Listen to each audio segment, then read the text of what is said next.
So I have a new way to advertise our porn. How?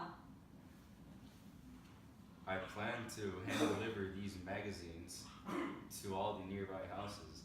No way, you're freaking crazy, dude. That's a lawsuit waiting to happen. That's where you're wrong, my diggity dog.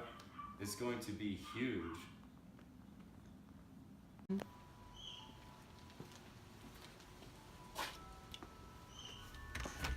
Hello, sir. I brought the goods. What's this? Don't worry about it, just enjoy. Okay. What is this obscenity? Mom! Mom! What is it, honey? This man just delivered disgusting images. What? What is this? Oh my god, this is from the pit of hell itself. Oh my god, we need to call the police right away, but first we must go pray for your poor virgin eyes. Hello, 911? Mervyn Miller just came by with a magazine that had totally obscene, offensive, immoral, and disgusting imagery that my poor daughter had the audacity to see. And I want this man in jail right away, because there's no way any more innocent eyes should be tortured by this terrible sight.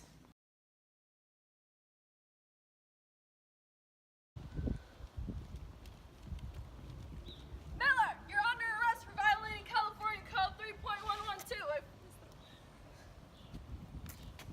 I know my rights.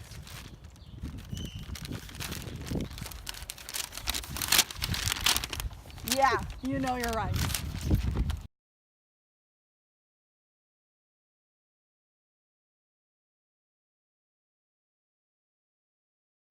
Alright, here are the facts of the case. Marvin Miller conducted a mass mailing campaign advertising adult material of sexual activities.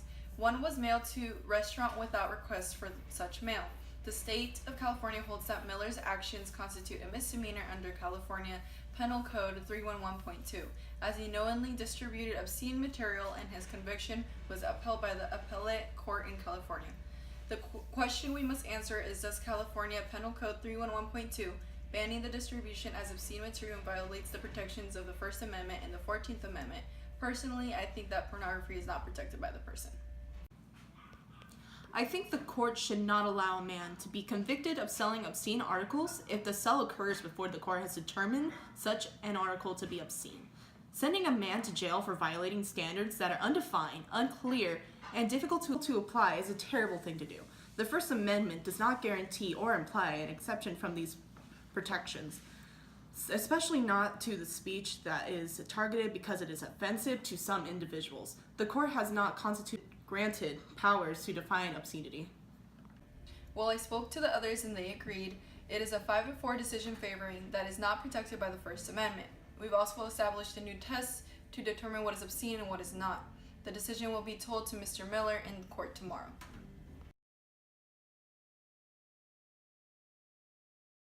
Before this court, the question was whether the sale and distribution of obscene materials protected under the First Amendment guarantees freedom of speech. Now, Mr. Miller, under the state of California, you have been found guilty. What is your argument then?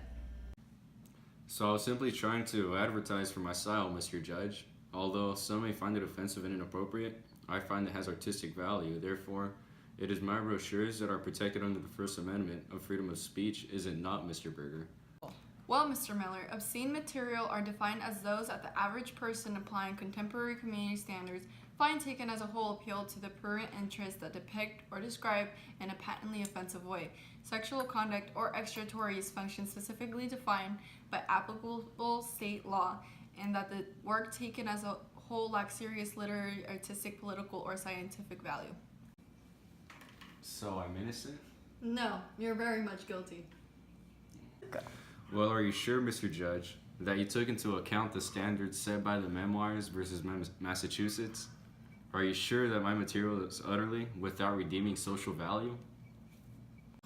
The appellate division of the court would say no. The decision has been made, and I'm sorry, Mr. Miller, you are guilty. Court adjourned.